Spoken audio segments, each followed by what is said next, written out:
Oi pessoal, boa tarde. Então voltamos aqui a falar de direito do trabalho, de direito coletivo.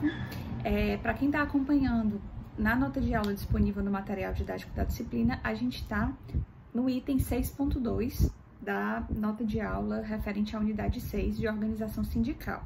Esse item 6.2, que é o que eu vou começar a falar agora, ele vai falar da diferença entre membros da categoria ou integrantes da categoria e associados ou sócios de sindicato, certo? São duas coisas diferentes, gente. Uma coisa é você ser associado de um sindicato, que é quando você efetivamente quer integrar aquele sindicato, e aí você tem um contrato com esse sindicato, vai pagar mensalidade, vai pagar uma série de taxas que a gente vai ver na próxima aula. Então, uma coisa é você ser filiado, associado, sócio de sindicato. Tô querendo... É a mesma coisa, certo? Outra coisa é você ser membro da categoria ou integrante da categoria. Isso quer dizer que você faz parte daquela categoria que aquele sindicato protege, embora você não seja filiado àquele sindicato, tá certo? Então, eu, Tainá, eu sou membro da categoria ou integrante da categoria de professor, certo? Mas eu não sou filiada ao sindicato de professores, por uma opção minha. Por quê? Porque eu tenho liberdade sindical para escolher se eu quero ou não me filiar a um sindicato. Eu não sou filiada a nenhum sindicato, nem da classe de advogados, nem da classe de professor.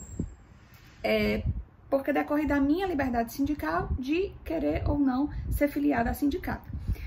Mas eu sou integrante, né, da categoria de professor, certo? E sou integrante da categoria de advogado, certo? Que mais? Então, qual é a diferença, gente? É que o sindicato, ele, quando faz uma negociação coletiva, e depois a gente vai ver isso melhor, quando faz um acordo ou convenção coletiva de trabalho, o que ele decide juntamente à empresa, o que ele decide juntamente ao sindicato de empregadores, vai valer não só para os filiados associados desse sindicato, mas para toda a categoria, tá certo? Então, toda vez que o sindicato dos professores negocia, por exemplo, com a Unifor, um benefício, ou faz um acordo, uma convenção coletiva de trabalho, eu, Tainá, vou ser atingida ou beneficiada ou prejudicada com essa negociação, mesmo eu não sendo filiada a esse sindicato. Por quê? Porque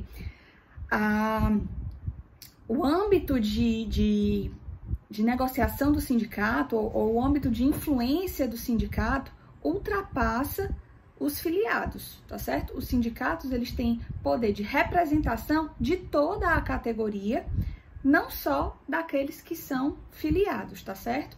Então, toda vez que um sindicato faz um acordo, uma convenção coletiva, isso vai ter repercussão, seja positiva ou negativa, para todos os membros daquela categoria, mesmo aqueles que não sabem nem que tem sindicato, certo? Mesmo aqueles que resolvem não se filiar ao sindicato da categoria. E outra coisa, gente, que você precisa ter atenção é que os sindicatos, eles não se confundem com os conselhos regionais de profissão, tipo o Conselho Regional de Medicina, com a OAB, né, ou conselhos federais.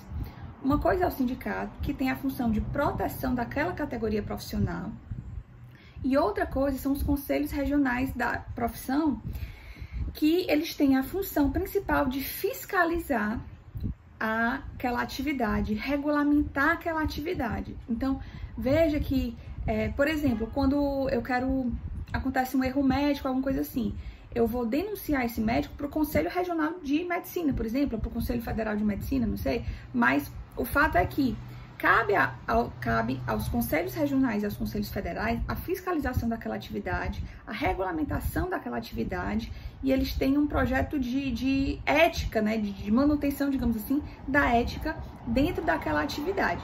Essa função de fiscalização, regulamentação da atividade é diferente da atuação do sindicato, que é o quê? A promoção de direitos trabalhistas ou de melhores condições de trabalho, de emprego para aqueles empregados, né? Para aqueles integrantes daquela categoria. Então, por exemplo, a OAB, né? Ela é responsável pela organização do exame da ordem, pela concessão ou não da licença para você advogar, enfim, ela organiza e regulamenta a profissão, mas Os sindicatos de advogados, né, é que vão ter a função de lutar por melhores condições para aquela categoria, tá certo? Então, acho que deu para perceber, né, a diferença. Uma coisa são os conselhos regionais, que tem uma função para fiscal, né, e outra coisa são os sindicatos.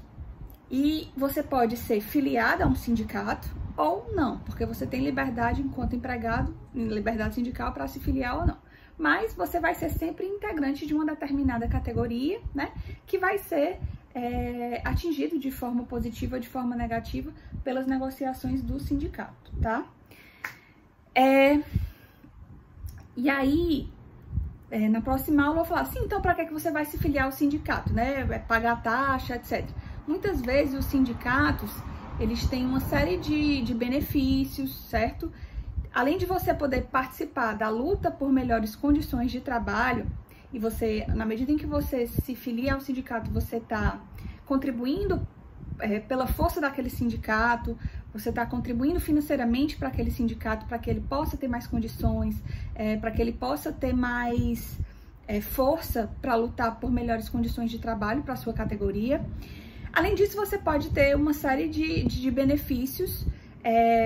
Por exemplo, muitas vezes os sindicatos eles têm convênios com planos de saúde ou com escolas, e aí se você for filiado àquele sindicato, você tem esse tipo de desconto em plano de saúde, em escola de língua, etc. E se você não for filiado a esse sindicato, você não vai usufruir desses benefícios, porque são benefícios contratuais, né, de maneira de origem civil. O que eu tô querendo dizer é que os filiados dos sindicatos, aqueles que pagam as mensalidades, etc., que têm interesse em contribuir financeiramente com o sindicato, eles vão ter uma série de benefícios de ordem civil, de ordem obrigacional, que os outros integrantes da categoria que não são filiados a esse sindicato não vão ter, certo? Mas os integrantes da categoria que não são filiados a sindicato, de todo modo, eles vão ser atingidos de forma positiva ou de forma negativa em relação às negociações coletivas que esse sindicato firmar, ou com as empresas diretamente, ou com sindicatos de empregadores, certo? Espero que tenha ficado claro, né? Mas qualquer coisa eu posso tirar dúvida se tiver ficado aí para você.